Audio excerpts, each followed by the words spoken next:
Olá, pessoal, tudo bem? Eu sou a professora Romena Costa. Novamente estou aqui com vocês para comentar a respeito da prova da PUC, tá? A respeito de duas propostas da redação, né? Essas duas propostas, elas trabalharam recorte temático, né? Mas sem ter uma tese aparente, tá? Então, o candidato tinha que ter a habilidade de criar a tese, ok? Então, agora eu vou comentar sobre as duas propostas bem especificamente, tá? Então, eu vou trabalhar aí com vocês um pouquinho o que já foi trabalhado na aula anterior, né? Que seriam as partes do texto. O que fazer na introdução, no desenvolvimento e na conclusão, ok? Então, eu vou compartilhar a tela com vocês.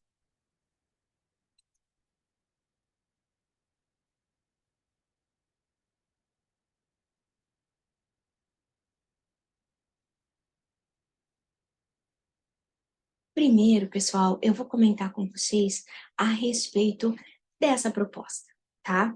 Então, aqui nós tínhamos, né, para considerar os textos 1, 2 e 3 como motivadores. Então, não podia usar a coletânea, tá? Então, quem usou a coletânea aí, cuidado, tá? O que que nós temos aqui? Um texto de 15 a 20 linhas, né? Tá? Com o tema saúde mental e saúde física em equilíbrio. Respeitar a proposta de produção de texto dissertativo argumentativo, posicionar-se quanto à temática, apresentando no mínimo 2 argumentos, então aqui ele está falando que ele quer 2 argumentos, não fazer cópia dos textos motivadores, se quiser fazer paráfrase, dá, né? Então ele está dizendo que dá para usar aí uma parafrasezinha e elaborar uma conclusão. Bom, pessoal, então vamos lá. Saúde mental e física em equilíbrio.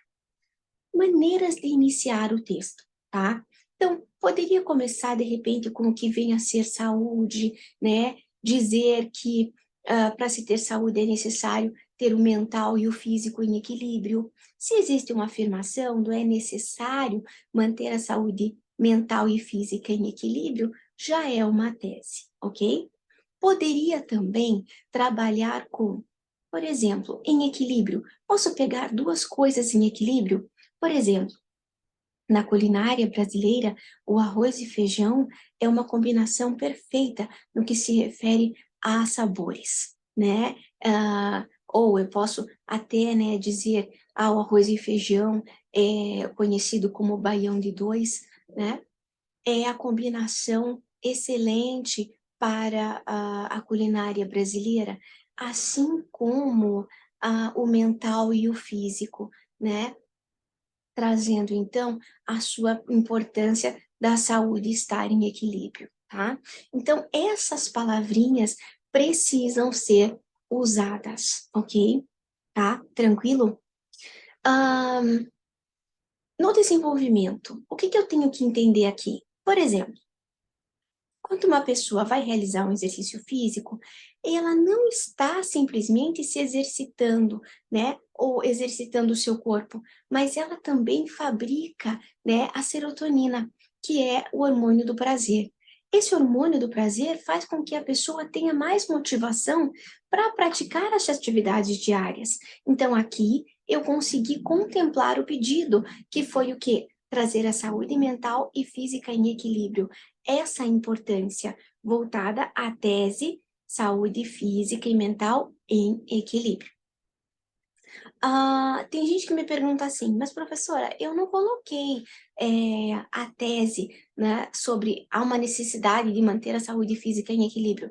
Eu coloquei essas palavrinhas na introdução, mas na tese eu coloquei que muitas pessoas é, é, não tem a consciência de manter a saúde mental e física em equilíbrio, havendo várias causas. Posso trazer isso? Pode, tá? Desde que sempre esteja relacionada à tese, tá? Seguindo lá, então, no nosso desenvolvimento, como eu já tinha explicado para vocês, né? Essa questão aí do da atividade física. Também posso dizer, por exemplo, né, quando o mental está prejudicado, pode interferir o físico. Uma pessoa depressiva pode não querer comer, né? Isso vai afetar o físico, pode levar a uma anemia, tá? Então, assim, explicar essas questões e também contemplar as ideias de que muitas pessoas, né, se preocupam só com o físico, então você vai lá na academia, vê, né, as pessoas tomando anabolizante e tal, não sei o quê, isso também vai interferir no físico, no mental, por quê? Porque a pessoa vai tendo aquela ideia, né, de estar sempre com o corpo perfeito. Então, na verdade, se não tiver um equilíbrio entre a saúde mental e física, algum, vamos dizer assim, né, algum paralelo ali vai sentir, tá? Então, essa necessidade de manter essas duas saúdes, essas duas saúdes em equilíbrio, tá? Bom, na conclusão, eu vou trazer uma palavra conclusiva diante disso, dessa forma, dessa maneira, né, dado o exposto, e vou trabalhar isso, né, vou reafirmar essa tese, né, então, que é importante que ela esteja em equilíbrio, e é por isso que o ideal seria que as pessoas, né, tivessem essa consciência, procurassem sempre manter, né, trabalhar o mental e o físico, né, procurando ler, procurando se exercitar, né, procurando ah, desfrutar, né, tanto da experiência do mental e do físico, para que só assim possa almejar melhor qualidade de vida. Nós temos que ter uma finalização, né? Nós não podemos continuar, né, dizendo, porque é importante manter em equilíbrio, blá, blá, blá. Não, porque aqui eu estaria desenvolvendo e eu preciso concluir, tá?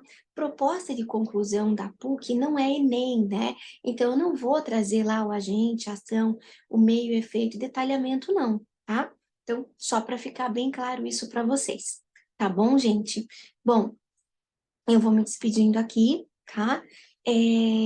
Qualquer dúvida que vocês tiverem, estou à disposição. E aí, agora, eu vou, na outra aula, explicar para vocês a respeito da segunda proposta, tá bom? Tchau, tchau. Olá, pessoal. Sejam bem-vindos a mais uma aula, né? A mais um comentário aí a respeito das propostas das universidades, né? Hoje eu vou comentar, então, sobre mais uma proposta da PUC de 2023, né? Que traz a respeito da diversidade cultural, tá? Esse é um assunto que, na verdade, ele já está um pouco batido, né? Os vestibulares costumam pedir, deu uma paradinha, agora retornou, né? Então, essa importância de respeitar a diversidade cultural, então, falar sobre a intolerância, né, cultural, isso que é o importante, tá? Então, vamos pegar aqui a proposta para nós sabermos exatamente o que nós estamos querendo dizer aqui, tá? Então, aqui, pessoal, né, se eu só subir aqui, considere os textos 1, 2 e 3 apresentados a seguir como motivadores para sua produção de texto dissertativo argumentativo. Vale ressaltar que quando o texto ele é dissertativo argumentativo, eu preciso explanar uma opinião, eu preciso ter uma opinião a respeito de algo, tá? A respeito de algo, que algo, professora? A respeito do meu tema, a respeito do meu assunto, ok? Então, nós temos aqui o texto 1, o texto 2 e o texto 3, são textos motivadores, né? Ele sempre utiliza ali o mesmo pedido. Se quiser fazer uma paráfrase, indicar a autoria e a fonte, né? Então, respeito à diversidade cultural. Não existe uma tese aqui, né? Mas a minha tese pode ser que há uma necessidade, né, de haver um respeito, há uma necessidade de um respeito, né, no referente à diversidade cultural. Ou posso dizer que não há respeito à diversidade cultural, trazendo então aí desafios, né? Tá? Então, a tese pode se voltar a isso. Iniciar, né, então, o texto falando sobre essas diferentes culturas, né? Então, mostrando para o leitor do nosso texto que eu sei o que é essa diversidade cultural, é legal, né? Também posso trabalhar com o que vem a ser a diversidade cultural, ou também posso, né, focar que o Brasil é um país, né, que impera uma diversidade cultural e trazer alguns exemplos dessa diversidade, né? Quando a gente fala diversidade cultural, nós não estamos falando somente de raça, tá? Nós estamos falando de gênero, nós estamos falando de dialeto, nós estamos falando de várias vertentes aí, tá? Então é um tema bem abrangente que podia ser trazido, né, especificidades a respeito dessa diversidade, tá? Falar sobre o aspecto educacional, mencionar a escola, é algo muito importante, pessoal. Por quê?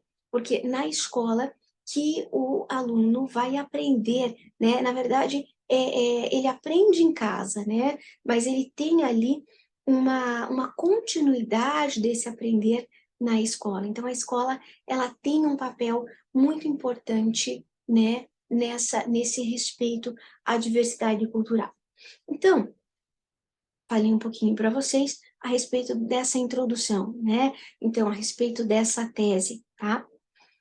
No desenvolvimento, é como eu falei, né? Então, por exemplo, se eu trago uma tese dizendo que há uma necessidade de um respeito, no desenvolvimento, eu vou dizer por que que há essa necessidade, ou seja, né, o que está acontecendo, não está tendo esse respeito, né? As pessoas têm preconceito em relação, né, ao que se considera diferente, né? Por quê? Porque a sociedade, ela segue um padrão, né? E se esse padrão, né, então, por exemplo, ah, é, vamos trabalhar ali uma questão do gênero, né? Mulher tem que gostar de homem, tem que ter a orientação sexual para o masculino e o masculino para o feminino. Se isso diverge, já é algo voltado a uma diferença de cultura, né? Então, ou, né, trazer a respeito de um dialeto, né, diferente, por exemplo, o nordestino, né, que é considerado, até recebe alguns tipos de meme, charges, né, falando a respeito de que o nordestino, ele tem um linguajar engraçado e ele é preguiçoso, isso é uma maneira de um preconceito. Mas por que que acontece isso, né, pessoal? Por que que não há esse respeito? Em casa, os pais não trabalham isso com as crianças, né, com seus filhos, e também na escola não há essa preocupação em relação à diversidade. Também poderia ser falado sobre o índio, né? Então, assim, a criança, ela aprende a respeito, né, da história do Brasil e tal, mas quem é esse índio? O respeitar o índio, né? O respeitar o diferente, já que nós somos diferentes, nós pensamos diferentes, né? Só que parece que a teoria, ela funciona melhor que na prática, tá? Então, falar sobre isso, né, no desenvolvimento é o ideal, tá?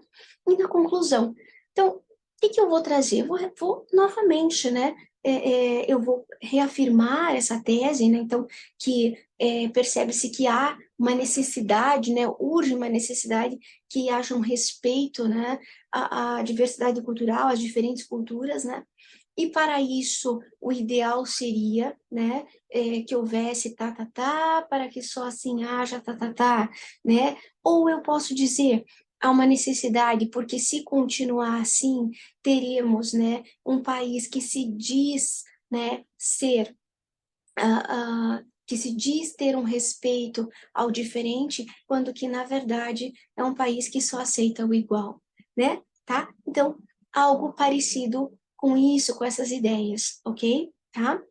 Professora, até vou comentar, né? Se eu quiser usar a coletânea, onde que eu vou usar? Você sempre vai usar a coletânea, se você for usar a coletânea, onde vai encaixar o teu argumento, tá? Então, não é para você ficar usando o teu argumento em qualquer lugar, tá bom? Certo? Ok, gente? Então, eu fico à disposição de vocês. Espero que vocês tenham ido bem, né, na prova. E qualquer dúvida, como eu falei, estou à disposição, tá? Um beijo para vocês e até a nossa próxima aula. Tchau, tchau.